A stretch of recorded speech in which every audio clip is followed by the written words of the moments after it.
Welcome to the Learning Pines YouTube. We hope this video helps. You start by confirming power and basic connectivity. Make sure the monitor and PC show LEDs and fans spin. Once done, inspect the video cable for bends or damaged pins and reseat it firmly at both ends.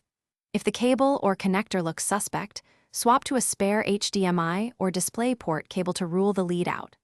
Also, switch the monitor input selection manually so it matches the port you used. These quick checks remove most false alarm no-signal cases before deeper work. Next, isolate the graphics path. Power down and open the case, then reseat the GPU and confirm any PCIe power cables are fully plugged.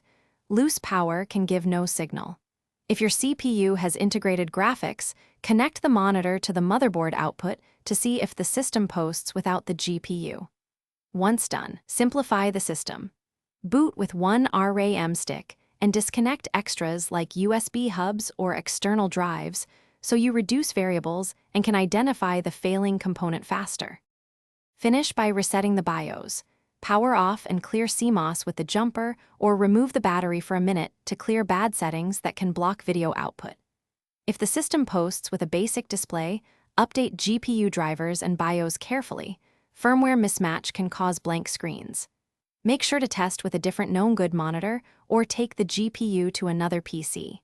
If you still see no signal after those steps, the key troubleshooting tip is to swap components methodically until the defective part is identified. Thanks for watching. Consider subscribing if we helped you.